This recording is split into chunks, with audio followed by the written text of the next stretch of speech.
Beeindruckend, Anna. Paris ist noch schöner, als ich es mir vorgestellt habe. Ich weiß, oder? Die Architektur, die Kunst, die Kultur. Es ist alles so reich und lebendig. Aber die Sprachbarriere ist eine kleine Herausforderung. Mein Französisch ist ein bisschen eingerostet. Mach dir keine Sorgen, John. Wir kommen durch. Und wer weiß, vielleicht lernen wir unterwegs sogar etwas Französisch. Apropos Auskommen, hast du die Croissants hier probiert? Sie sind unglaublich. Oh, absolut. Und lass mich nicht mal mit Käse und Wein anfangen. Also, welche Sehenswürdigkeiten möchtest du zuerst sehen? Definitiv der Eiffelturm. Es ist ein ikonisches Symbol von Paris. Wissen Sie, es gibt tatsächlich viele Kontroversen rund um den Eiffelturm. Manche Leute denken, es ist ein Dorn im Auge. Wirklich? Das hatte ich noch nie gehört. Ich finde, es ist eine wunderschöne Struktur. Apropos Kontroverse, Paris hat eine reiche und komplexe Geschichte. Die Französische Revolution zum Beispiel war ein entscheidender Moment in der Weltgeschichte. Ja, und die Auswirkungen der Revolution sind noch heute in der französischen Politik und Gesellschaft zu spüren. Und vergessen wir die Kunst nicht. Paris ist seit Jahrhunderten ein Zentrum künstlerischer Kreativität. Absolut. Der Louvre ist eines der berühmtesten Museen der Welt und er befindet sich genau hier in Paris.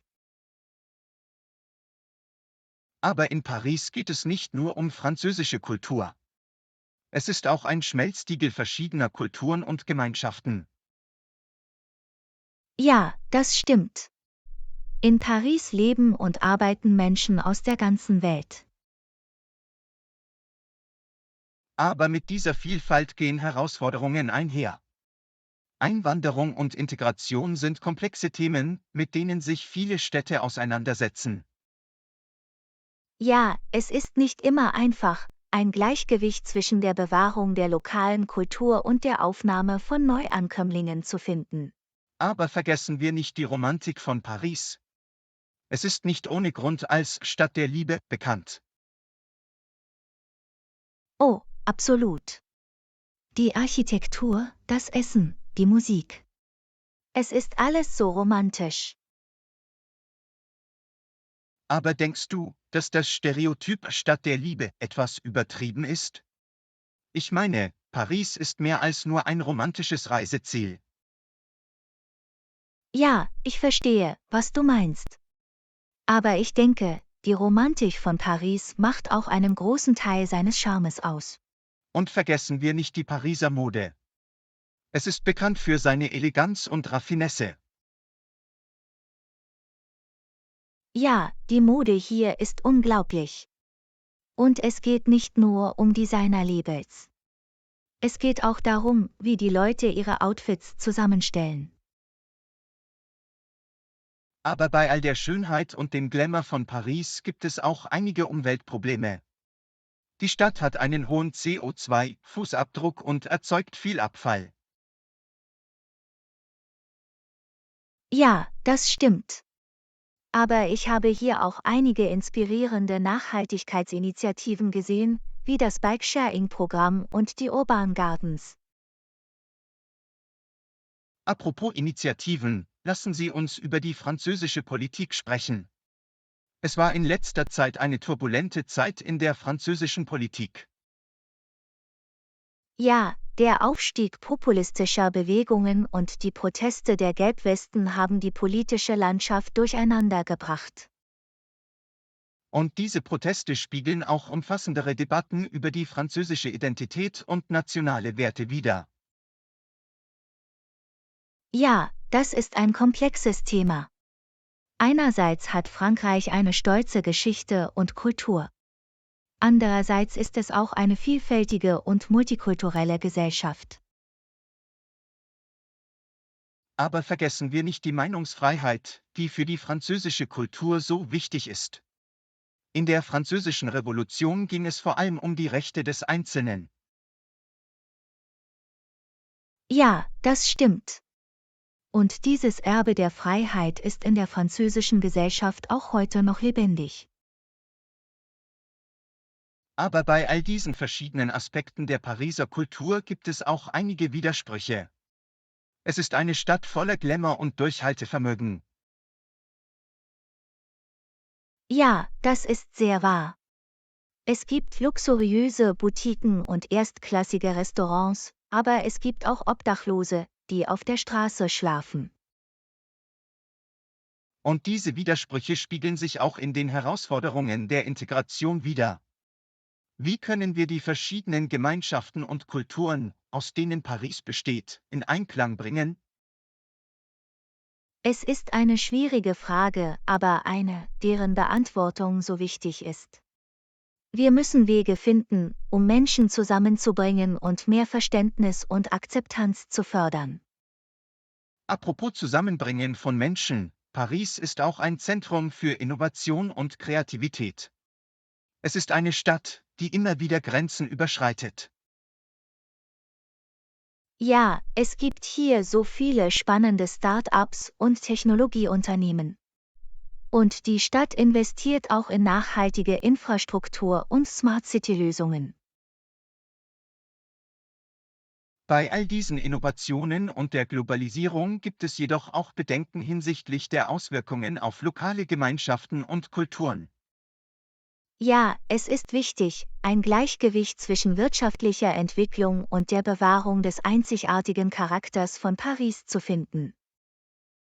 Und einer der Schlüssel zur Erreichung dieses Gleichgewichts ist Bildung. In Paris gibt es einige der besten Universitäten der Welt, und Bildung ist für die Förderung von Innovation und Fortschritt von entscheidender Bedeutung.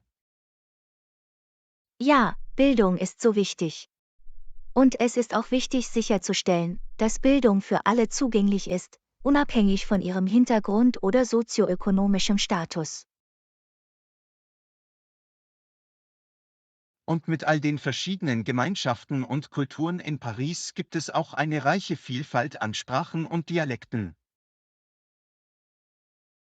Ja, ich liebe es, all die verschiedenen Sprachen zu hören, die auf der Straße gesprochen werden. Es erinnert daran, wie vernetzt die Welt ist. Und mit all dieser Interkonnektivität gehen neue Herausforderungen und Chancen einher. Technologie verändert jeden Aspekt unseres Lebens, und Paris steht an der Spitze dieser Transformation.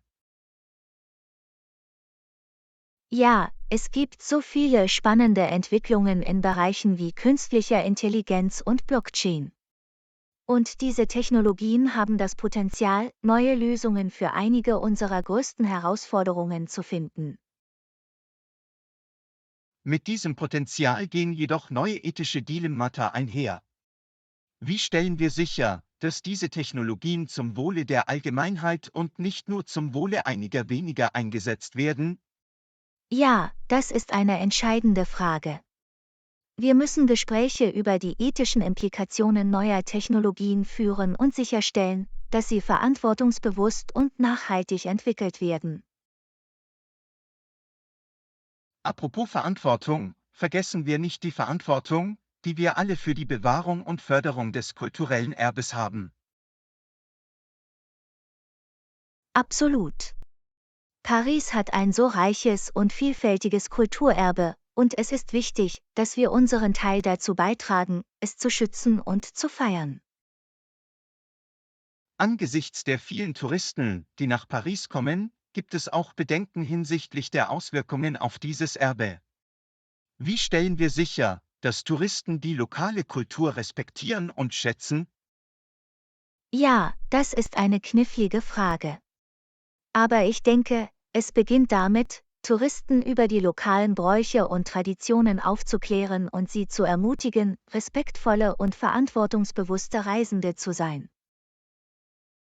Und eines der Dinge, die ich an Paris liebe, ist die Kreativität, die uns umgibt. Von Street Art über Musik bis hin zu Mode gibt es hier so viel Inspiration. Ja, Paris ist eine Stadt, die ständig Grenzen überschreitet und Konventionen herausfordert.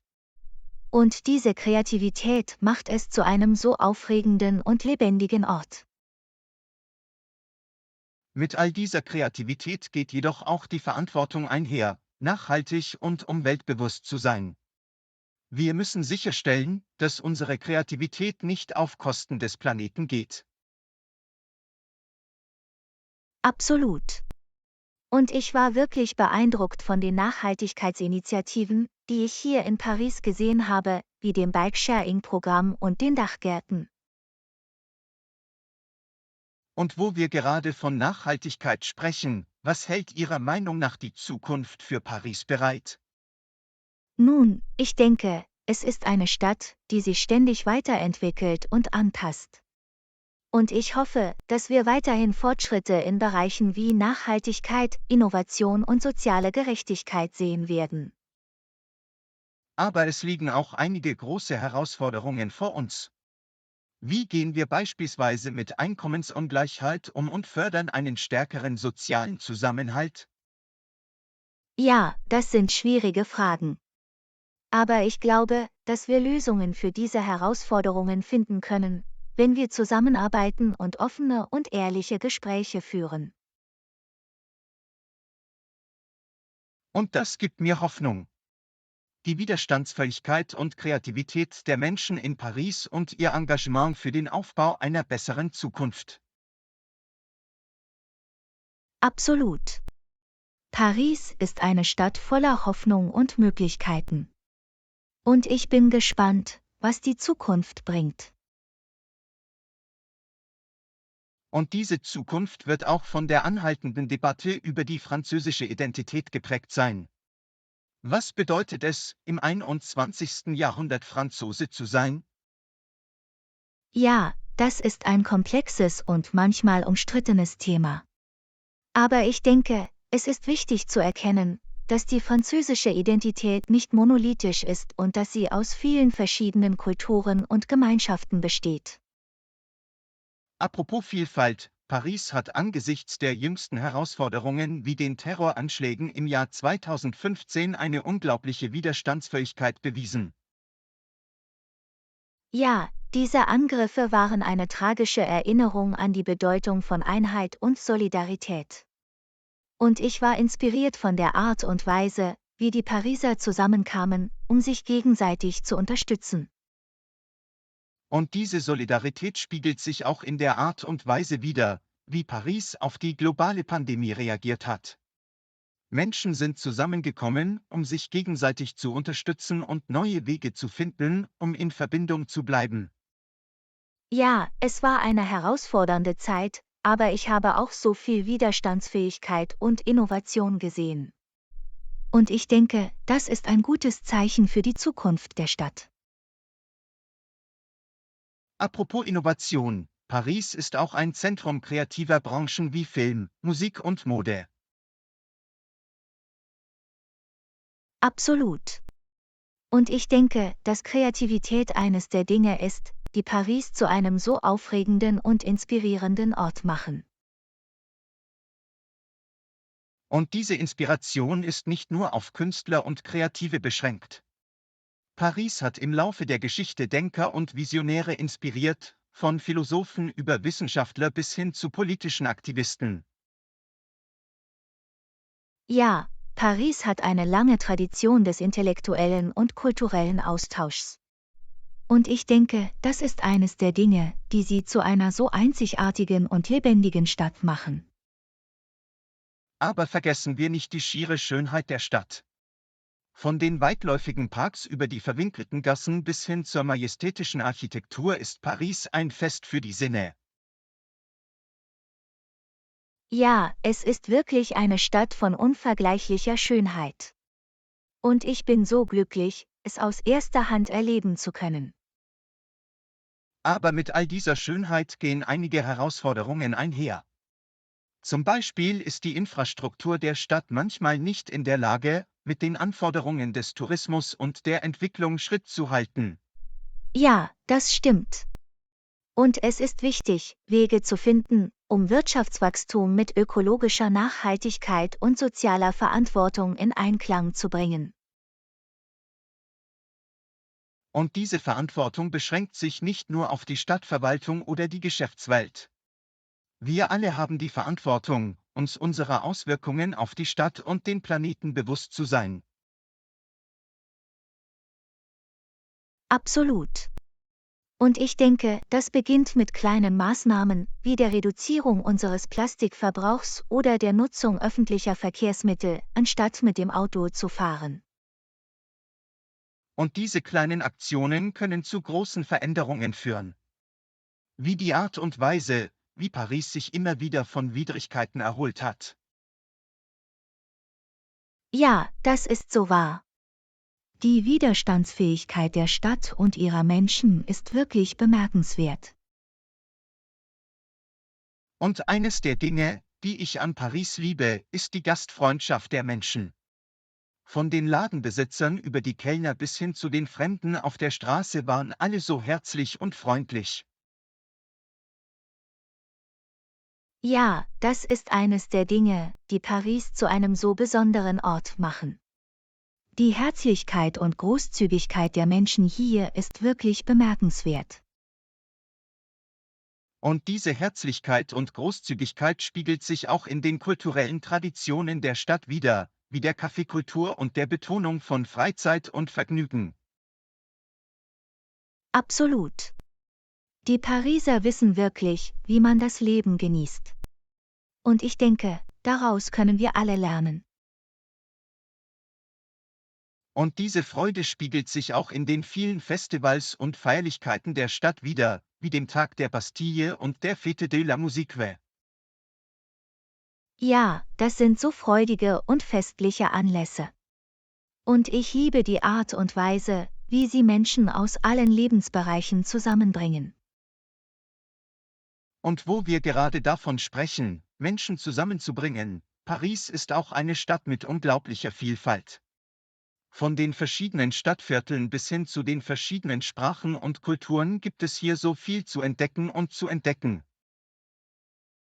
Ja, das ist so wahr. Und ich denke, dass die Vielfalt von Paris eine seiner größten Stärken ist. Mit dieser Vielfalt geht aber auch die Verantwortung einher, die Integration und das Verständnis zwischen verschiedenen Gemeinschaften zu fördern. Absolut. Und ich denke, das beginnt damit, die verschiedenen Kulturen und Traditionen, die die Stadt ausmachen, anzuerkennen und zu respektieren. Und die Förderung der Integration ist auch mit der umfassenderen Frage der sozialen Gerechtigkeit verbunden. Wie stellen wir sicher, dass jeder Zugang zu den gleichen Möglichkeiten und Ressourcen hat? Anna, ja, das ist eine entscheidende Frage, nicht nur für Paris, sondern für Gesellschaften auf der ganzen Welt. Und ich denke, dass die Förderung sozialer Gerechtigkeit damit beginnt, die systemischen Ungleichheiten in unseren Institutionen und Gemeinschaften anzuerkennen und anzugehen. Und die Beseitigung dieser Ungleichheiten erfordert Innovation und Kreativität. Zum Glück hat Paris eine lange Innovationstradition, von der weltberühmten Küche bis hin zu hochmodernen Technologie-Startups. Ja, und ich denke, dass Innovation entscheidend sein wird, um neue Lösungen für die Herausforderungen zu finden, mit denen wir konfrontiert sind, sowohl in Paris als auch weltweit. Apropos Herausforderungen, eine der größten Herausforderungen, vor denen Paris steht, wie viele Städte auf der ganzen Welt, ist Nachhaltigkeit. Wie können wir eine nachhaltigere Zukunft für uns und den Planeten schaffen? Ja, das ist eine entscheidende Frage und eine, die von uns allen verlangt, Maßnahmen zu ergreifen. Von der Reduzierung unseres CO2-Fußabdrucks bis hin zur Förderung einer nachhaltigen Entwicklung gibt es viele Möglichkeiten, wie wir auf eine nachhaltigere Zukunft hinarbeiten Und diese können. Arbeit erfordert Führung auf allen Ebenen, vom Einzelnen über die Gemeinschaft bis hin zur Regierung. Absolut. Und ich denke, dass Paris sich in vielerlei Hinsicht als führend erwiesen hat, von der Förderung eines nachhaltigen Verkehrs bis hin zur Umsetzung von Standards für umweltfreundliches Bauen. Und was sind Ihrer Meinung nach die wichtigsten Herausforderungen und Chancen für Paris mit Blick auf die Zukunft? Ja, und ich denke, dass die Stadt mit der Widerstandsfähigkeit und Kreativität der Menschen in Paris gut positioniert ist, um sich diesen Herausforderungen zu stellen und diese Chancen zu nutzen. Dem könnte ich nicht mehr zustimmen. Paris ist wirklich eine bemerkenswerte Stadt, und ich fühle mich so glücklich, hier zu sein und Teil